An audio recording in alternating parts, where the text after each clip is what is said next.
All right, another podcast here from the Michigan Institute of Athletics in Brighton, Michigan. I'm going to have an awesome podcast today. I feel like it's going to be incredibly informative, great information. A gentleman here in the community that's a business owner that's involved in the sport, not only just in training, but through his practice.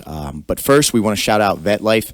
VetLife is a 501c3 nonprofit created by veterans for veterans. Pretty much everybody knows a veteran in their life. They know somebody that's served in the military that had to transition back to civilian life, and that can be a very difficult process. VetLife is there to ease that transition. They're there to help veterans get benefits that they deserve and just resources in their community to still have a camaraderie and to not feel so alone after they, dedicated time to this country and to our people. So please follow VetLife on Facebook and Instagram at VetLife, or just visit vetlifetoday.org. So without further ado, I'm joined here today by JR Muldoon. JR, for the people that don't know you, just introduce yourself, give us a little bit about your background and what you're currently doing here in the community. So I'm a chiropractor, but I specialize in functional neurology. I've been in practice about 10 years. Had my own practice now, going about 7. And so it's been an ever-evolving learning experience, and I work primarily with complex chronic conditions, a lot of TBIs, movement disorders. Pretty much everybody that hasn't gotten better somewhere else gets referred to me now. That's awesome. Now, what led you to starting your own practice, and then what did you do previously before you became a chiropractor, or was that straight out of college you went right into becoming a chiropractor? Well, initially it was I wanted to be a Navy SEAL, right? That's where it starts. Well, that's awesome. Yeah, so that was high school dreams, and then you get a girlfriend, yada, yada, yada, and that takes you down a different road. And ended up going to Michigan and then wrestled there for 4 years, got recruited as a non-scholarship athlete, and was going to do engineering, and then learned about how hard school was initially and got my butt kicked, first semester. And then fell into movement science and started really liking all the exercise physiology, everything along those lines. And then about 3/4 of the way through, 5th year, that kind of deal, it was doing an internship. Interned with physical therapy, interned with a chiropractor. I'd been going since I was 5, didn't seem like anything out of the blue. And after doing that intern, I was like, I want to be a chiropractor. Because I like the concept of treating a family, from the start to the finish. And I already have some of those patients. It's been 10 years where I've seen them as a baby. They're already 7, 8 years old, been taking care of them. So that was always a neat draw to chiropractic. Compared to physical therapy, like next time you break your hip, come on in. And that's not all. Hopefully you don't. Yeah, that's not all physical therapy, but that's just what drew me to chiropractic. And then it was like 3/4 through chiropractic, you start learning about how philosophical the profession is. And I love it, obviously, but I needed more. Like, I was like, why am I adjusting a neck and this guy's low back pain is getting better? Or why am I adjusting low back pain and, a neck's getting better? And all these different things. And that's when I found the chiropractic neurology. And I went to this club in our school, and before even getting done with the chiropractic program, I enrolled into the functional neurology Diplomate program. Another 3.5 years on top of already 9 years deep. So here we are, 12 years in, and since that I've done traumatic brain injury and concussion modules, movement disorder modules, childhood developmental modules, been nonstop. So to give you an idea, average person or what's required for the state for your continuing education units is 30 hours every 2 years. I probably average 100 every year. Wow. So it's just nonstop. But when you start getting into the brain and rehabbing the brain, you opened up Pandora's box, and it's just been a ride down the rabbit hole.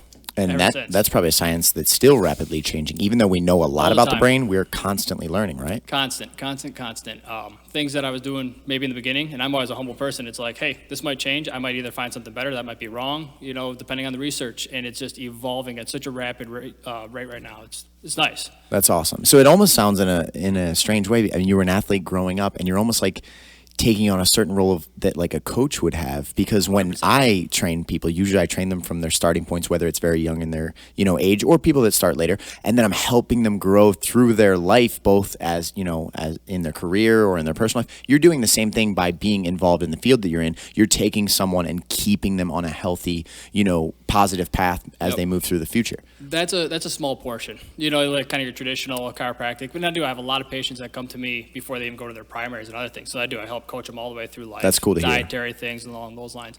But when you get TBI stuff, that's another story as well. And that is a big coaching thing, because you got people that are going from good, healthy life, normal life, to boom, just In an instant, 180 flip. everything's changed. Yeah, exactly. And so the physical, chemical, emotional, all that stuff, every aspect is complete change for them. So it's a big psychological on top of the physical and all those aspects that you got to address with it. And it is a big coaching aspect on top of it.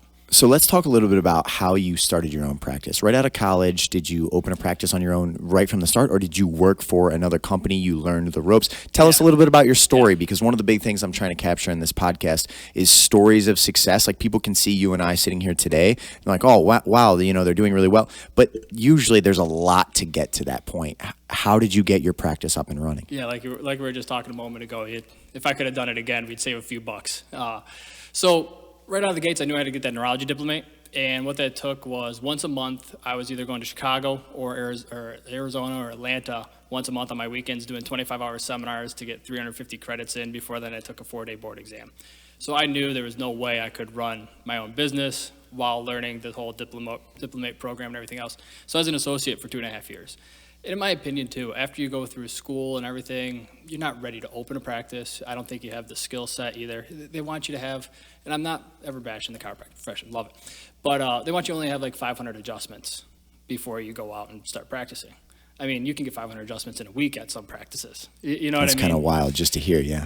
Yeah. So I really felt that it was smart to go out and see how other people practice. And in addition to, while I did 2.5 years as an associate, I would about once a month reach out to other chiropractors, and I'd go to their offices and see how they were running their business, what kind of patients, how they practice, what kind of techniques, all these kind of things. And I did that for 3 years, always going to other doctors' offices, do lunch and see what they were doing, kind of shadow them for a day, just to keep absorbing it all. You're a student of the game, basically. Yeah, do you think being a wrestler growing up would maybe played a part in that, knowing that like there's such a complex science in most things to understand them at a high level, that you have to seek information and professionals all over to continue your growth? 100%. It's exposure over and over and over again. And like you said, just being that wrestler mindset, it's 100% made me who I am. Let's talk before 100%. we go into really the specifics of what you do today. Talk a little bit about wrestling. How did it affect your life? When did you start wrestling? When you were a kid? What would you tell other people that are getting into wrestling? Because wrestling, I feel like, is a sport that you hear so many elite people talk about, not just in mixed martial arts. I mean, if someone walks in this door and they were a former wrestler, I'm like, yes, thank God, because they already have work ethic, grind, character. They have certain levels of understanding that other people just don't have, and they've learned to push the mind. Something that we're going to talk about a lot today. 100%. What can you attribute of yourself to wrestling, and what would you tell other people? Like, let's say a mother and father were considering putting their son today in wrestling. What has the sport of wrestling done for you? So I'll kind of give you this premises to it. I always have that difficult decision with my kids.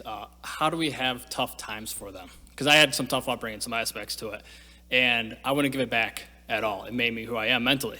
Wrestling also was my out to couple it with that. You know what I mean? By having kind of that tough background of, single parents, some other things, yada, yada, yada, the wrestling was my out for it. But that mental toughness completely changed it all. And it's like, I don't want my kids to have tough times coming up. I don't want them to go through the stuff I went through, but I want to callous their mind. Sure. So in my eyes, the next closest thing you could probably get to is wrestling, where you get humbled in a heartbeat, where you're going to work really hard and still fail, where you're mentally just going to be challenged with dietary restrictions, sacrificing, working out hard, going beyond the limit, everything else along those lines, which is what it takes to have your own business. 100%. Because what they don't tell you, they tell you in chiropractic school about 3/4 through, they go, 50% of chiropractors aren't practicing within 5 to 10 years. Wow. That's not a little fail rate. That's a high fail rate. Right? Yeah, absolutely. And so, half of you. Let's flip a coin, grab a coin, flip it. We'll let you know if you're going to be practicing. Yeah, exactly. So right out of the gates, I like knowing that. Like, give me odds, please. I'll try to defy them, right? But, knowing that right out of the gates and knowing what I had to go against, and then finding the neurology niche. There's only 5 of us in Michigan. Oh, wow. And it really, like, how do you divide from the average Joe? How do you kind of elevate and keep going harder and harder? How do you not just become your average wrestler and try to excel? And how do you not just win, but you dominate these kind of factors? And all of that carries over into treating patients. Not that I'm trying to dominate, but you get what I mean. You want to be the best. I do. Like, there's no fun in just being average.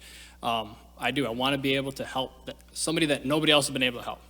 And that's like the challenge. Like, I will never get bored doing the neurology that I do. I I think I would get bored just doing neck and back pain all day and night. But I'd rather have the neck pain that's been treated with, 5, 10 other chiropractors, all these surgeries, everything else. Then I go, okay, now this isn't just neck pain. It's a brain-based issue and other stuff on those lines. So the challenge is just always there. And that's what keeps me going. I can't stay complacent. I can't just stay 100%. Sitting there. I'm always going to be going to the next thing. Like I was saying with the continuing education, it's like I just finished up a traumatic brain injury series, and I'm like, all right, what can I go into next? I'm looking into vestibular modules, rehabbing the vestibular system and other things on those lines, manual therapy techniques. Just you got to keep doing it. Let's talk a little bit about the specifics of what you do. And you just touched on something that is that sparked a question in my mind.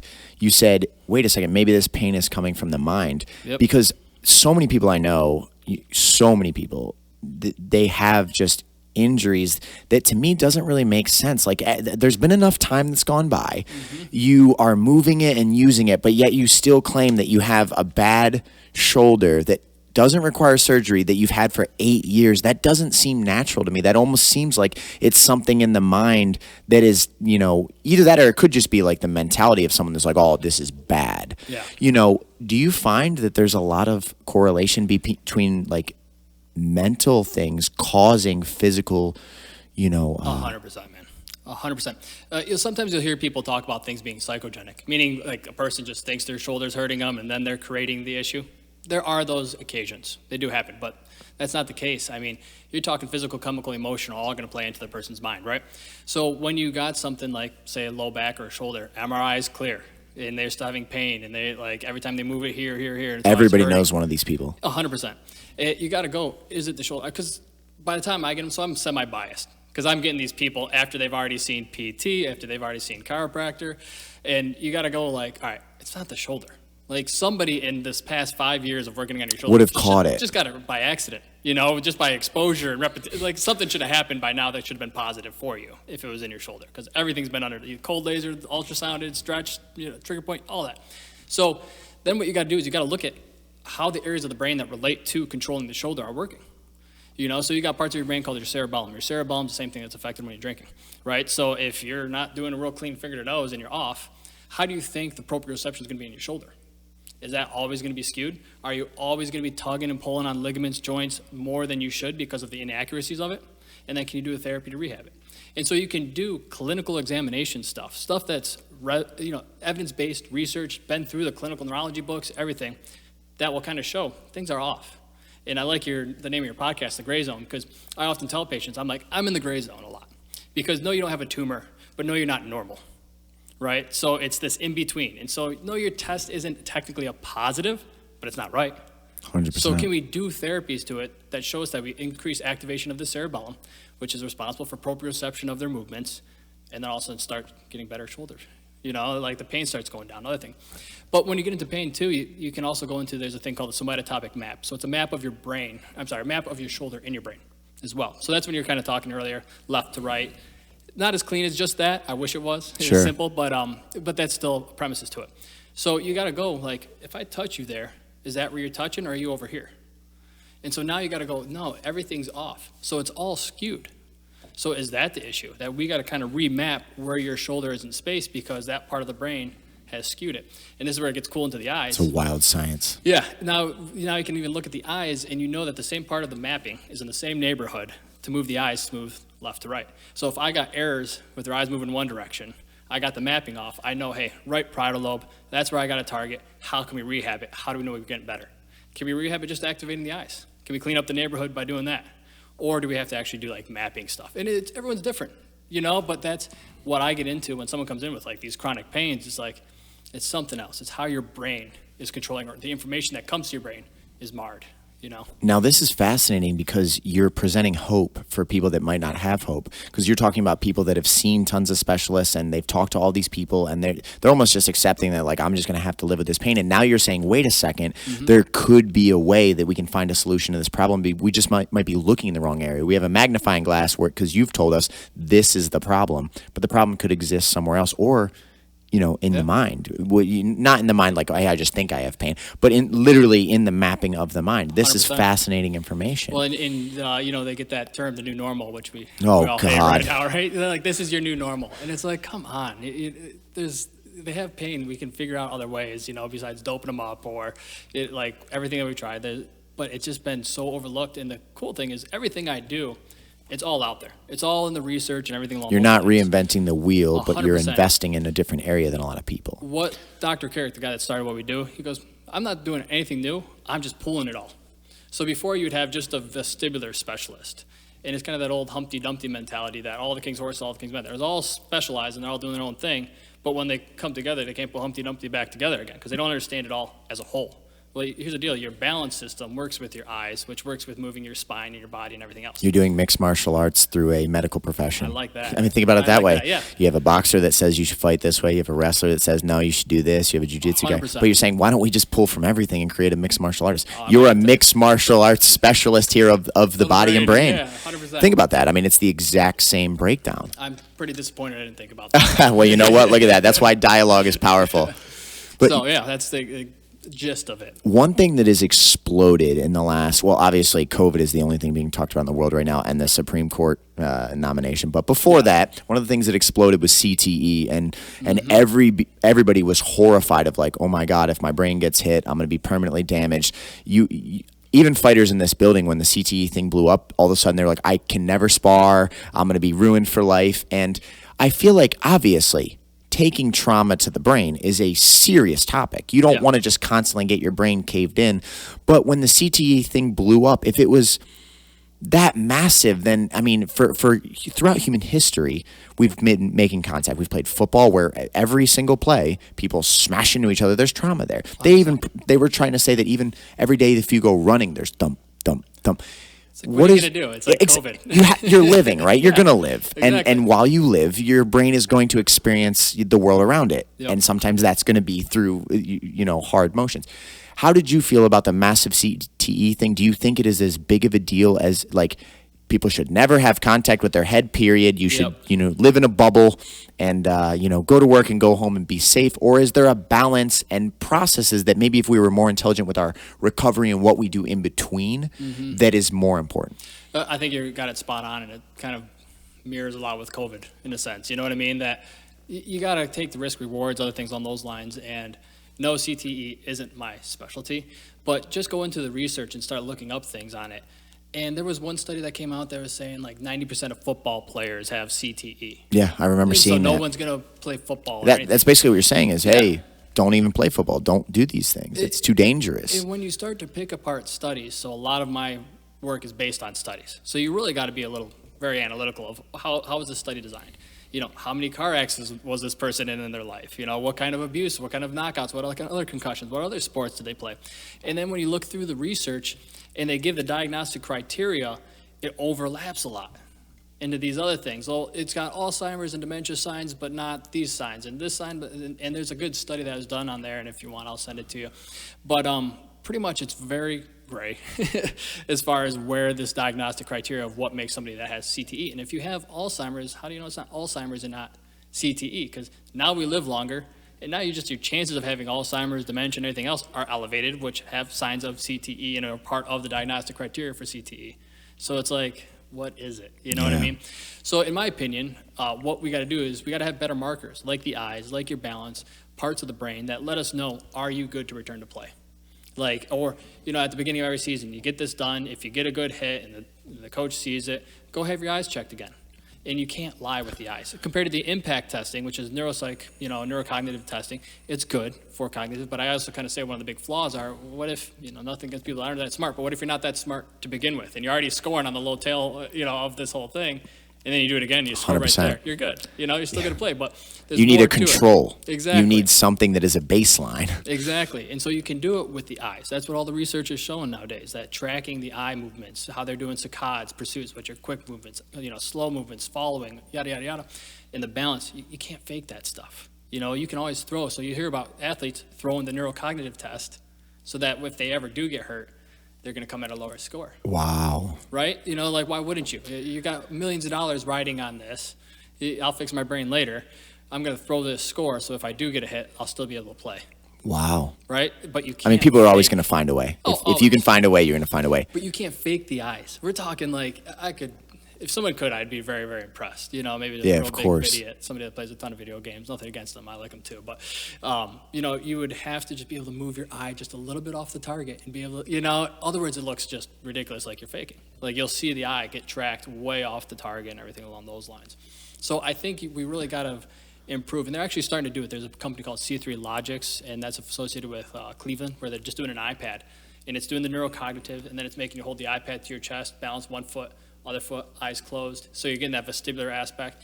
The only thing they're going to still lack on is the eye tracking, but with how technology is and everything these days, I wouldn't be surprised if the webcam's going to shoot up. They'll throw software in there that tracks the pupils, and we can get it to that. Yeah, why not? You know. Now, I'm fascinated by what you're saying because it's almost turning a light bulb on me that I could take my professional fighters and have them go in and have these diagnostic tests done initially, establish a baseline, and then they literally have a resource for themselves where they can see if they took a massive shot or they got dropped in a sparring or something like that. And they want to see, you know, has this actually affected me on a neurological level? Is this something where I'm going to need to take a couple weeks off? Or did I just get cracked like it happens in training? And you know what, but I'm okay. Yeah. The eyes seem to be like a key to this science. And big time. And here's the cool thing. They've done studies on boxers. So saccades being these quick eye movements. There's a lot of parameters, and each type of saccade is all generated by different parts of the brain, and it can have other symptoms associated. So you can ask subjective questions, you know, like, how's your thinking been? You know, oh, it's been a little bit off. And then you know that there's slowing in the eye movements with these saccades. You go, okay, yeah, maybe there's something going on there. But they've done a study with boxers where they, right after the match, they go, you know, they had their saccades before, and then they had it after. And right after, all slowing in all of their saccades, everybody across the board. But then 2 weeks later, if they didn't have symptoms, their saccades were back to normal. wow. So yeah, you can literally have these pre and post. And that's where we're kind of like, when we're talking CTE, it's like, how do we know the people, like the Seyaos, the Proberts, the ones that just kind of, you know, that there was something else. We can't deny that there is something associated with it. How do we know that it never got turned off, the inflammation in their head? And that their saccades and their brain just wasn't functioning clean anymore. Because when you start to jumble the symphony that happens in our brain, other things start to go. And it's just kind of a cascading event. You know, one part of the symphony is off and it's timing, and then it starts messing with the timing in another place because they just can't overcome eventually that person that's playing like junk in the back. And it just kind of keeps cascading sometimes. And now you're probably getting away from the initial problem, almost like what you talked about initially, where we thought it was the shoulder, but really you have this other thing going on that's never been addressed. Whereas if we would have started it at the beginning and fixed the problem before it manifested into other things, it would be much better. Yeah. Man, that's brilliant. And I'm fascinated by, so has this science, is this kind of on the forefront? Has this been around for a long time? And also, I mean, just like when you injure a muscle or you injure a bone, like the body heals. It's a part of we're mini Wolverines. We recover. So it's always strange when I hear people that claim that they cannot recover. Although there's circumstances which obviously you'll just never be the same from. The brain recovers like anything else, right? As long as it's given the correct conditions, the correct environment. And well, that's the biggest thing. I always just scratch my head. I'm like, all right, you break your arm, you let it heal, and then you rehab it after, right? yeah. You get a concussion, you let it heal. What do you do after? You go back to playing. You never rehab the specific areas of your brain that were hurt. But also the challenge that they've always walked into is they never knew which specific area was hurt, or how did they know, or what to do, rehab and everything else along those lines. And so that's always been a big caveat of that kind of aspect, is that we're not rehabbing when the person's concussed. A lot of times, what a lot of the protocols are is rest. You know, I tell people to eat healthy, but still, how are you going to actually rehab that arm? You got to do exercise for it. So you got to stimulate that part of the brain. Here's the tricky thing. It's just like an arm too. You don't want to load it up with too much weight or you're going to break it again. And so you'll see that with people with concussion, like they're having a good day and then they do something and then they're done. Like they got to go lay down, dizziness, all these things. That cellular pool, those cells associated with it are broke for the day, for a couple of days. Everyone's different. You know what I mean? So yeah, you got to have that art of knowing how to push it, just like a coach again. You got to push it, but you can't break it. Because the second you break it, you're done doing therapies for the day, and that person's going to not like you. And stress is probably huge. Oh, yeah. Because if you find yourself having symptoms or you don't feel like yourself, and now all of a sudden it's creating stress because why am I still not okay? And now it's just getting worse and worse. And the stress is something that slaughters the brain. I watch stress cripple people. So you almost have to show people the hope that you're talking about here. Like, hey, we can get this thing better. We can work towards it. You know how you rehab a broken arm or a torn bicep? We can rehab your brain to be healthy again so that you can go back to doing what you love. Because that's kind of what CTE was like terrifying people about was, hey, as soon as this happens and as soon as you have damage, you're done. For the rest of your life, you're going to have damage.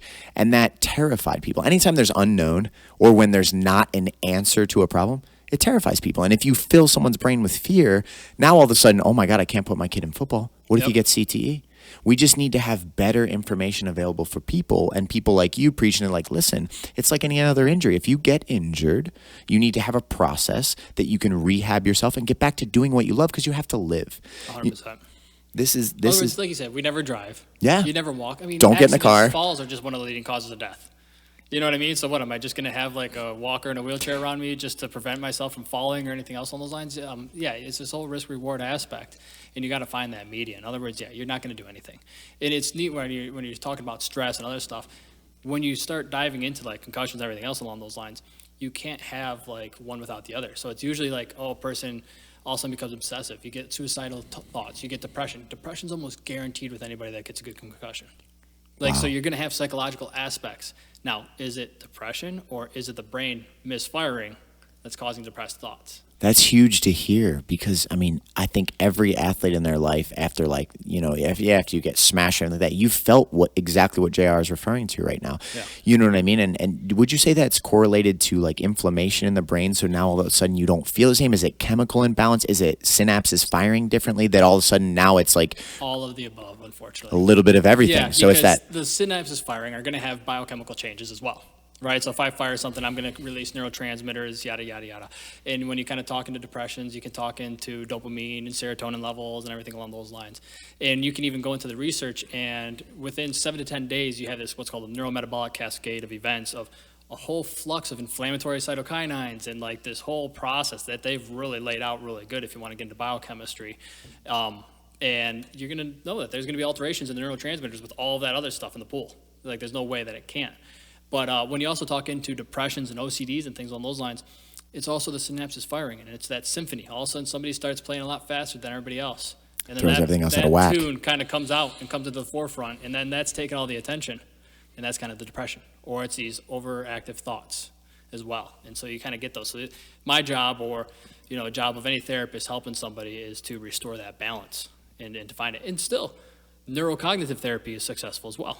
Okay, control those thoughts. How can we counter those thoughts? Traditional therapy. Yeah, and cognitive behavioral therapy, excellent. And we're talking about insurance and no insurance. It's crazy that they'll pay for you to go onto a drug for the rest of your life, but they're only going to give you 12 visits of cognitive behavioral therapy, even though it's proven to work just as well as the drug. It should be your choice. If you want to take a drug your whole life, go for it.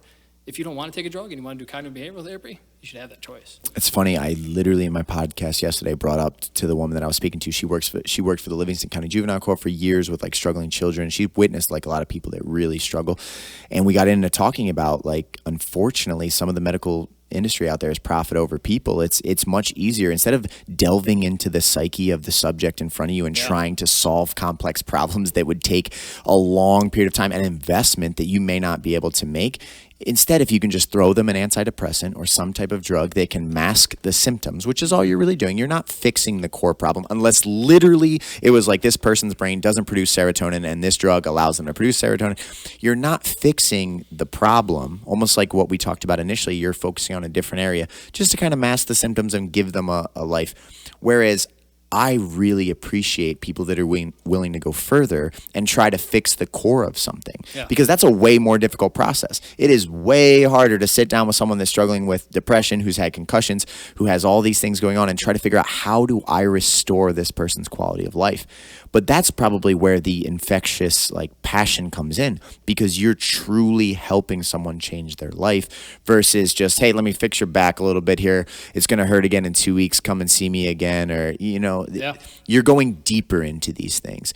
What made you switch from, because you told me that initially that you're right now a cash only business. Yeah. You don't even take insurance anymore. Is it because insurance will not even cover the type of therapy that you're providing, or what made you make that transition? Pretty much. So it's everyone's talking about how everyone's getting rushed through, even just medical doctors and everything else along those lines.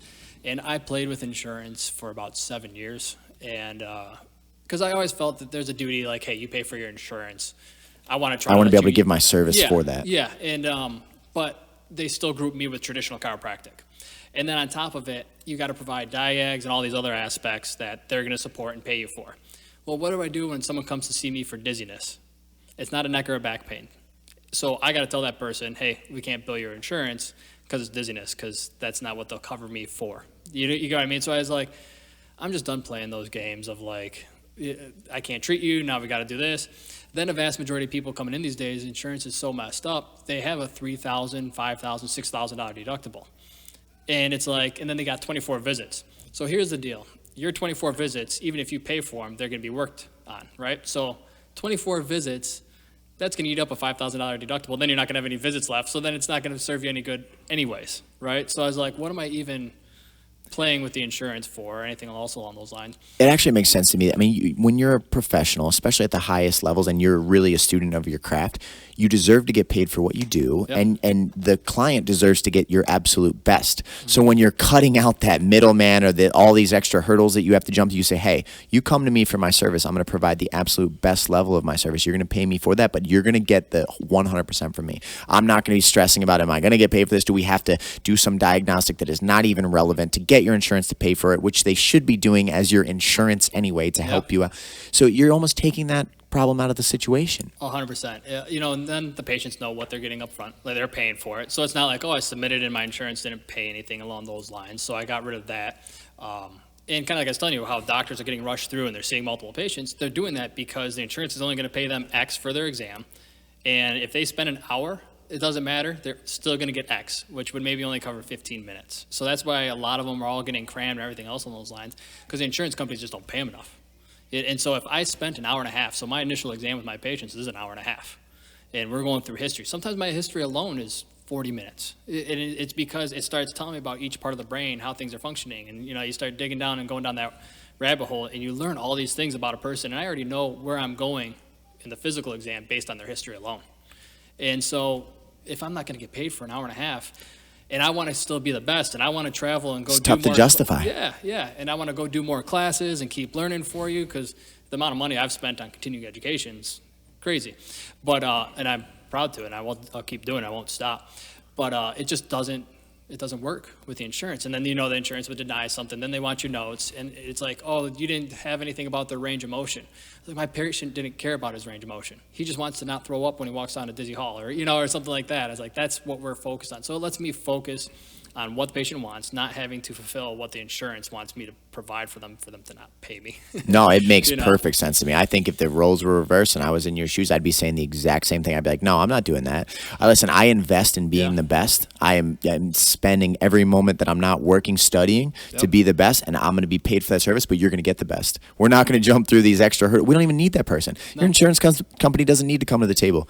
You sought me out because other people didn't provide a solution, or maybe you haven't tried yet, or you heard about me through something like this, and you're going to get my best. Yep. And I know that I'm going to get paid for that service, and that's how life works. It makes perfect sense to me, man. It's easy. It cuts out all the complication. It was a hard step initially, though. You know, like, I did it, and I didn't lose a third of my patients, but I helped them find other chiropractors, because they're at a level where I said, you do have good insurance, you don't have some huge deductible, and you're at a level where traditional chiropractic works well for you.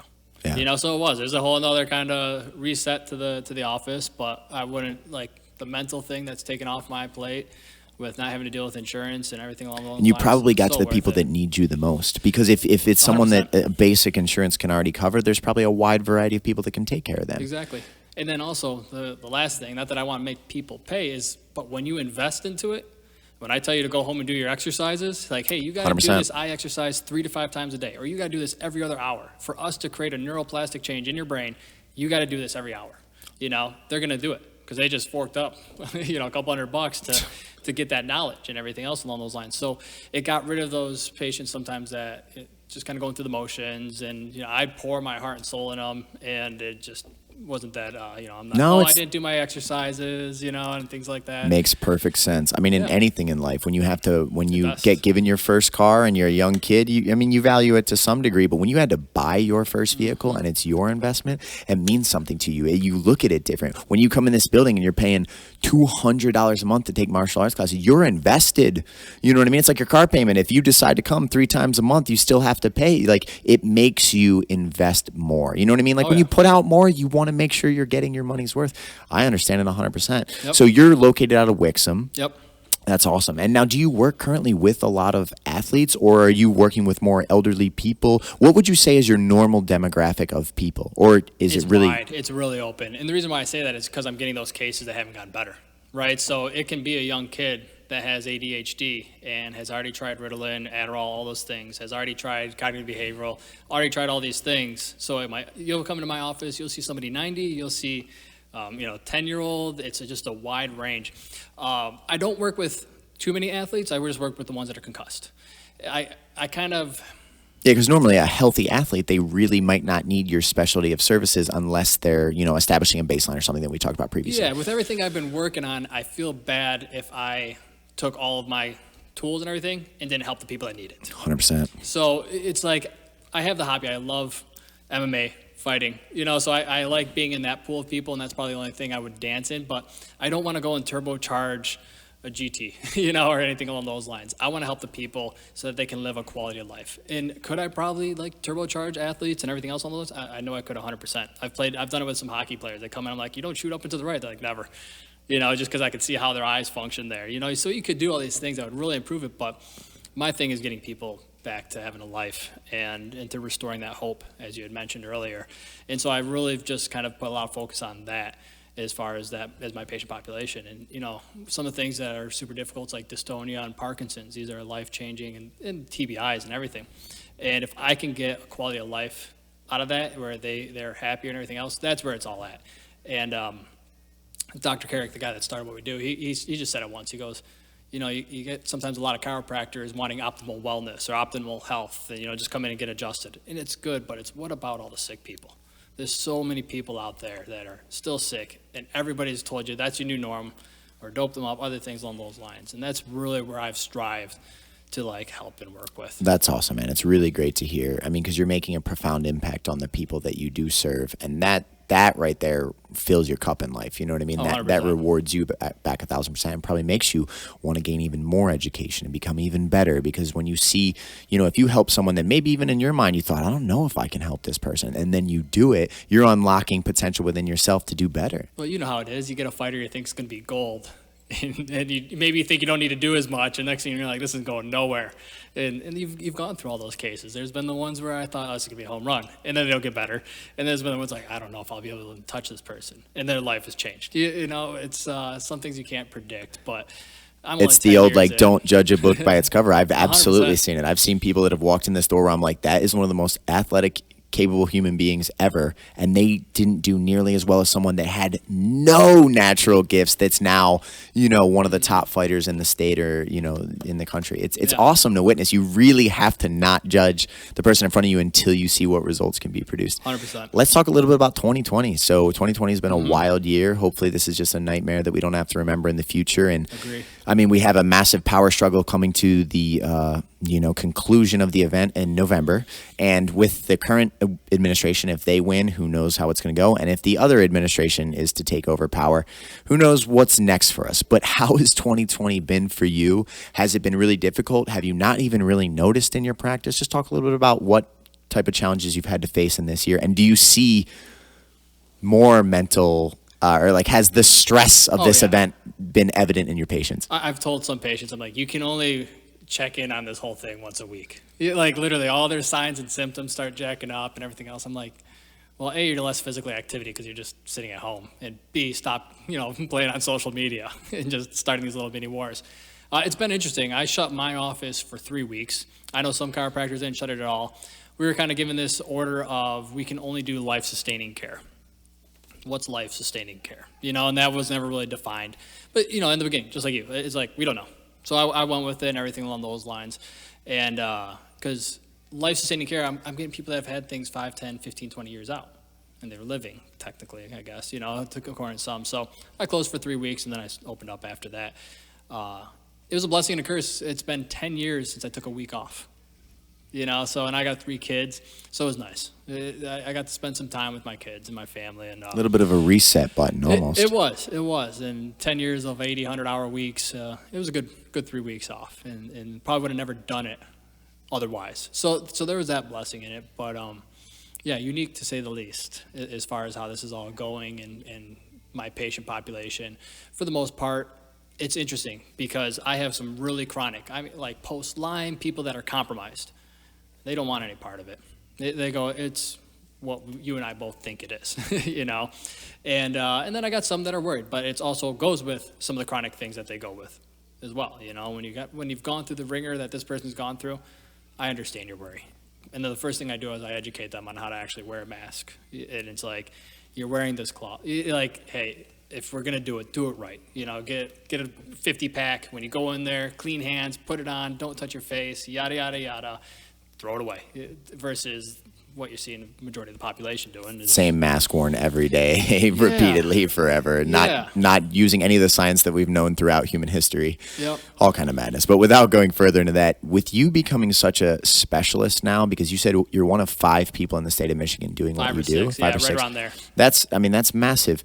Do you see yourself only having your current office and clinic the way it is, or do you see yourself one day maybe helping to bring this education to the forefront for many other people and maybe having like affiliates or other locations for your practice? Because specialists, although there might not be a lot of people like you, you're very important and very needed. We need those type of people to want to expand the knowledge of people so that the service is more available. And sometimes it almost probably feels like, oh man, but I've acquired all this information. You almost should want to give it back at some point, whether it's bringing people under your umbrella and being like, hey, this has been changing lives. This has been affecting people, and we need to like bring up more people to understand the science so we can help more people. Or do you see yourself just being one practice where they have to seek you out? No. I've always been that person to just keep helping and like just keep pouring out. Even when you go to like jits or wrestling, anything else along those lines, and I might be smoking somebody with a move over and over again, I'm not going to just keep smoking them and keep it to myself. Like if I want to be challenged as well, I'm going to tell you what I'm doing to smoke you and that what move it is. And so then you can counter it, and then we can have more of an exciting match. You both level up. Yeah, exactly, because you're not going to go anywhere. So if I want to help people and truly help people and help more, because 4, 5, 6 of us in the state we're not even touching the amount of people we can help. So that's where I am actually now in the past couple of years is I've actually gotten to that point where, your business runs smooth and you've gotten it to a level that now you're like, okay, what's next? And that's really where I've kind of gone it also came with gaining that knowledge and experience that I can confidently talk to other practitioners and talk to them in a clean manner that it portrays or relates to them. If I want to talk to an MD, I don't want to say I just adjusted their neck and their dizziness went away. I want to say, no, I did this test. I found out they had dizziness because of this canal in their inner ear. I did therapies for that canal and their dizziness went away. And you start speaking their language and they see the connection. Of course. We have to if we want to help more people and if we want to work together. Because there's always been this MD chiro divide, holistic and non-holistic. I will 100% tell you I've referred patients to go get meds. Like, there's times and places for it all, right? And so we have to work together. But yeah, undoubtedly, I got to keep taking more people in. It's tough, though, because, you already go through 9 years of school and then do another 3-year program on top of that. So you don't find a lot of people wanting to do it, you know what I mean? And you have your ups and downs of learning how to run the office because every chiropractic office kind of has this model that you can run on. What am I going to do when I got one patient for an hour and one patient for 15 minutes, one patient for 40 minutes, one patient for an hour, and so I'm still trying to figure out the best way. There really isn't one when you're working with such a diverse population.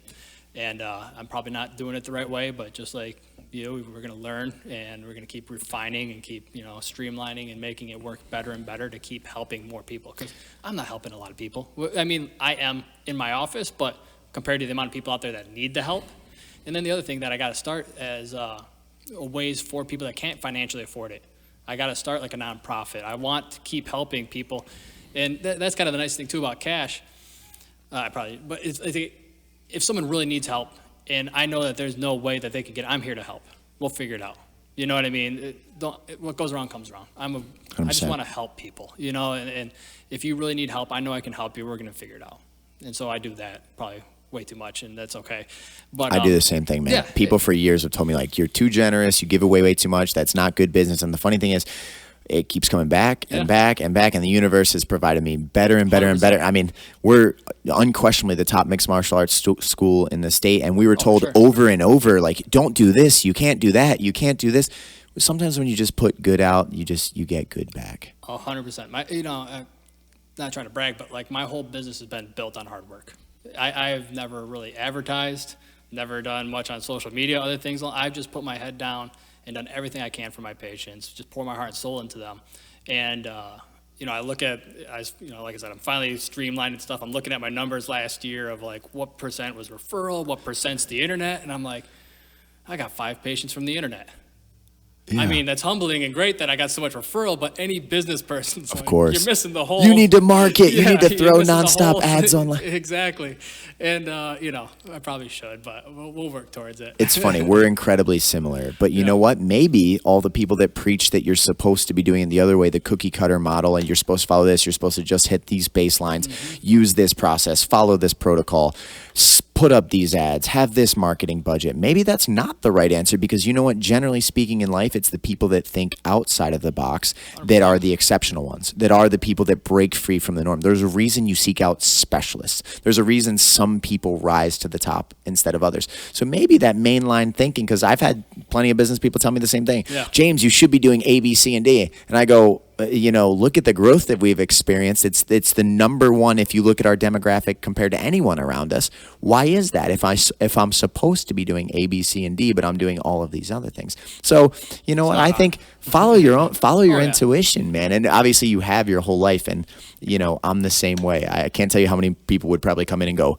"You don't advertise?" I don't spend a dime in advertising. Yeah. I don't put ads on Google. I don't put ads on Facebook. I do none of it.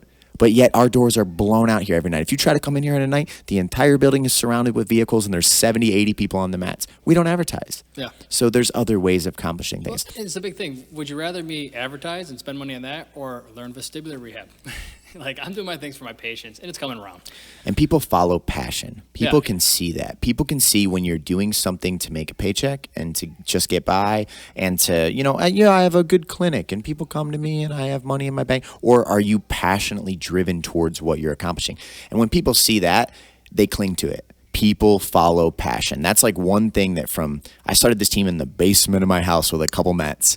You know what I mean? But people cling to passion. They cling to vision. They cling to passion. They want to be a part of something that's bigger than just like, I'm going to do a good enough job to get by. Yeah. You don't think like that. I can tell that. You're like, I'm going to try to be the absolute best version of J.R. Muldoon that could exist. And then in turn, the people will get that, you know, the benefits of that. 100%. Like you said, your basement. I started my own practice. So I did 2.5 years as an associate, and then it was like a falling out. And I had a 3-month-old at home, and I left the place I was at and started out of another doctor's office. I mean, it was like a 8x10 room with a table and a desk.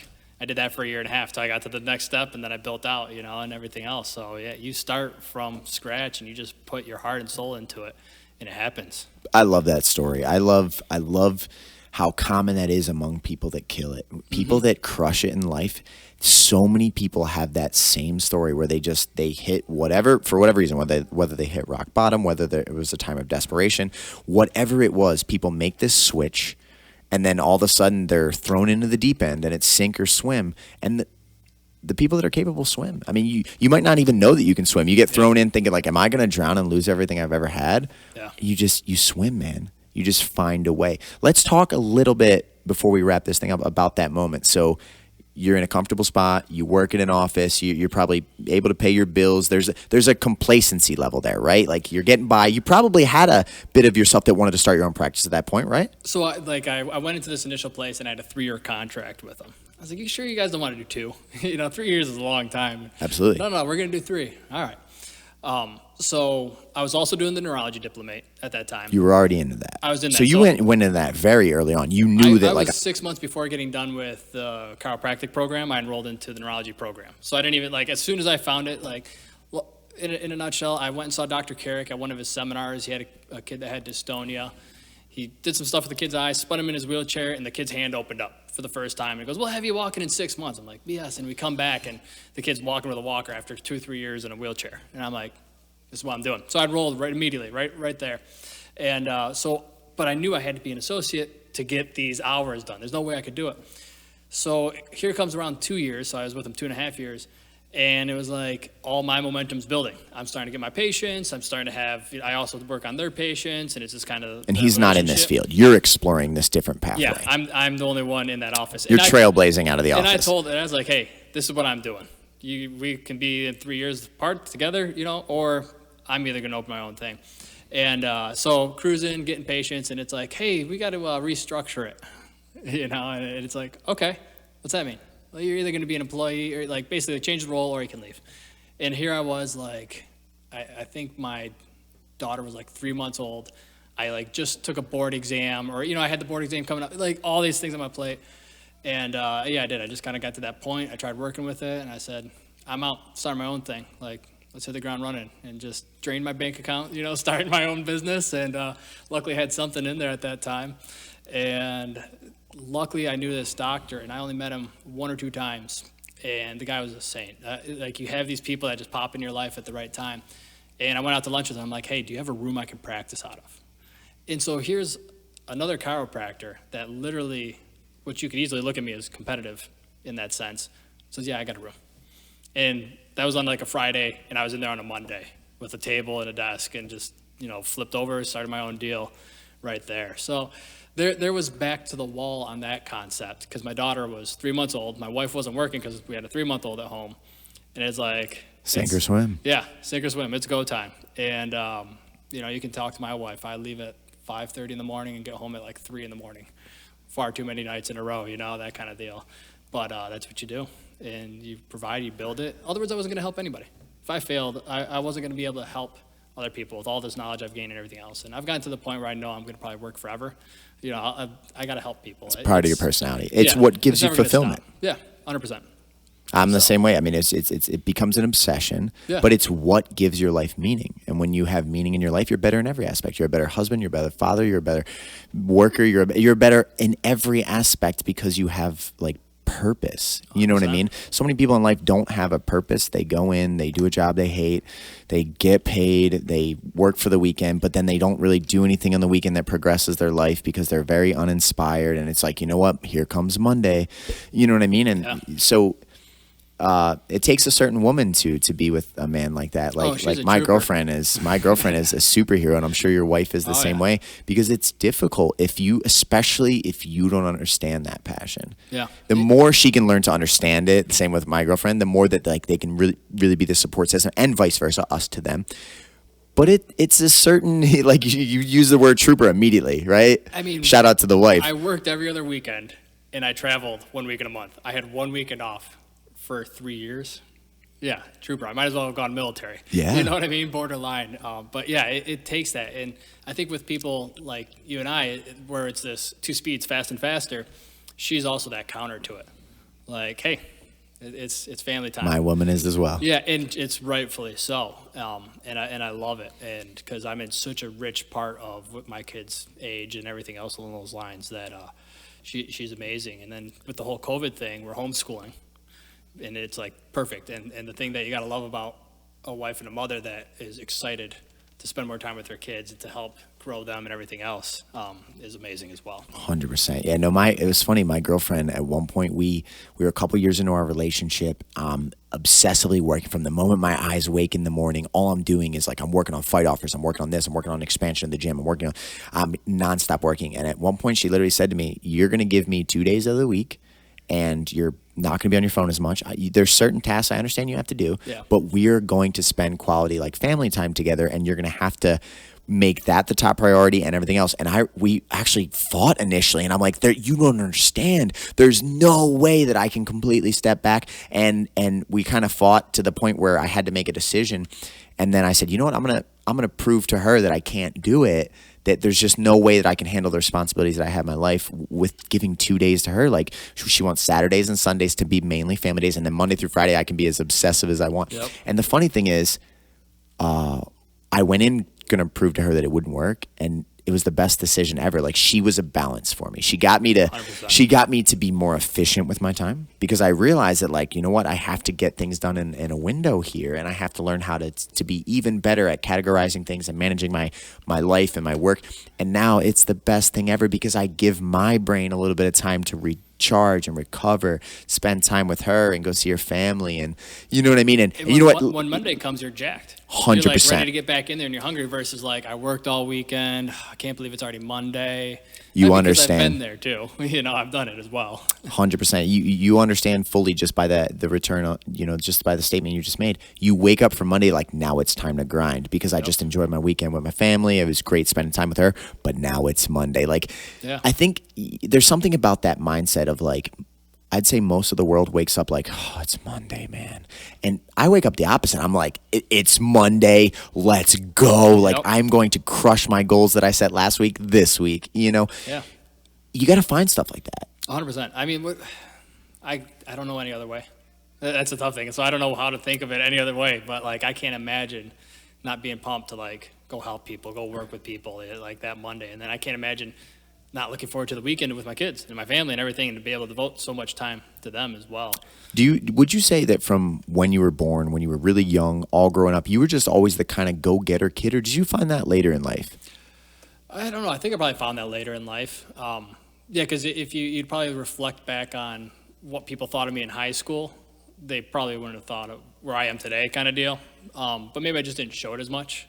But Sure. you kind of got to get your butt kicked a few times before you kind of go like, I'm either gonna keep getting my butt kicked or I'm gonna step up and start fighting. Same thing. And it was, you go through high school and you're going through the motions kind of. You didn't have to try, and you still got good grades or, decent or whatever it may be. And then I got my butt kicked in college that first semester I was telling you about. And I was like, okay, I guess I got to actually like apply and study and start doing this stuff. And then you start to learn. And Then it's almost momentum. And then wrestling-wise, you're good in high school, and then you get your butt kicked in college. I mean, just floored for like a year. And you're either going to rise up and get in the mix, or you might as well get out, And so there's that aspect too. So you kind of get those humbling moments. Yeah, I always wonder that, you know what I mean? Because when I see people because I believe every human being on earth has the potential to live with the way that we are, where it's filled with passion, there's purpose, you wake up, you're energized, you don't care about little drama. I don't watch the news, I don't watch television, I just don't do it. I have too many things that I want to do that are calling me to work on. And I believe that every single person has that potential, but so few people really find it. So I'm always fascinated by, like, are some people just innately born with like that belief in themselves that allows them to vehemently pursue the things that they want? Yeah. Or is it, a lot of the times I find maybe the tough times, because almost everybody that I talk to that it's an entrepreneur or that's super successful now, they've been crushed by life. Yeah. Life has beat the shit out of them at some point. The ref didn't stop it, so they had to step in and go, I'm going to fight back now. And then once you realize you can fight back through tough times, you'll fight through anything. 100%. And that's what I was telling you in the beginning. It's like, how can I find a way that I can kind of give my kids a rough time, but without making them have a rough upbringing? Wrestling. Yeah, wrestling, pretty much, jits, other things along those lines. Because it does. It's a pressure cooker, and it's going to go one of two ways. And it shapes character, man. I mean, really, 100%. it's funny. If you're listening to this podcast, when you listen to it, make your kids struggle. Do so in a healthy way. You don't want your kids to have to go through trauma or difficult situations that you may have gone through, but you want your kids to struggle. Yep. Otherwise, the first time their boss tells them, you suck, you're not good enough, they're not even going to be able to They have a handle nervous it. breakdown, and they go back and move in with the parents, you know what I mean? I guess So I'm a like that. failure. Yeah. I got, A's through school. I thought that I was going to breeze through life, and my boss says I suck. And now that's probably, a big issue of what's going on these days with everything going on and everything along those lines is too many people haven't been broken a little bit, and they've had it too cushy and everything else along those lines. This should be a time when we all should be coming together, and we're just getting more segregated, which is sad. But hey, we just 100%, keep man. pouring out our good faith and our love for people, and that's all we can do at times. But yeah, I wish this was a time where we all just came together and said, yeah, you can have your opinion, I have mine. But we're Be both friends. people. Yeah. Let's both have be- respect. Exactly. 100%. Well, man, we're already 1 hour into the dialogue. It was effortless. We crushed it. Great information. And, I know that people are going to enjoy this podcast. If if someone knew somebody that believes that, they should seek you out or want to work with your services, or they know of a friend, they're like, listen, I've had a friend that has had an injury or something that, maybe they need to seek out an alternate treatment because standard things haven't worked. How do people contact you? How would they reach out to you? Talk a little bit about, exactly where your practice is located, a website you might have, anything that you'd like to shout out on the podcast. So it's www.neurologiccc.com. Phone number is 24889-BRAIN. I kind of like that one, right? And, but yeah, you can contact the office, and a lot of times people just call and I'll talk to them for 10, 15 minutes and they'll say, no, you're not a good fit, or this is this kind of stuff I deal with. You've already seen everybody, you already had the MRI, perfect. That's what I prefer. Rule out all the nasty, bad stuff. It is more of a function thing and not a permanent or a, really nasty, bad thing. It's the gray zone, right? This is where I fall in. And they can call us. What an appropriate podcast. Yeah, exactly. They can call the office, 24889-BRAIN, or go to the website. My website, actually, I've designed it all. It's got a lot of information on there. I kind of, the little snippets on each topic on TBIs, what we're doing with like the right eye, the eye analysis system. We got our balance analysis system with all quantitative, gives you numerical data, lets you know if you're getting better. That I can't just say, yeah, you're getting better. You'll see it on there. We've got some really cool tools. There's a thing called NSI, Neurosensor Motor Integrator. It's a huge bloated iPad in a sense. And it gives us hand-eye reaction time. We can cater the eye movements and the screen to all activate parts of the brain. Got a lot of cool things there. And just continue to help people. Well, that's awesome, man. And like I said, truly an honor having you on the podcast today. When you reached out to me and told me a little bit about your story, I only had a snippet, but like this was stellar. I think there was great information, and it might give a lot of people hope. And one of the main things you need in life is hope. Yeah. If you feel like, there's no solutions, there's no answers, that's where depression can really crush you because you don't even see a door that might be able to open, So we need more people like you. We need more passionate people. And, this was awesome. So appreciate it. Thank you for joining me today. We'll wrap this thing up. And again, this is JR Muldoon. Anyone that thinks, that he's a good fit, please reach out, contact me, contact JR, and let's make the world a better place. So thank you guys for listening.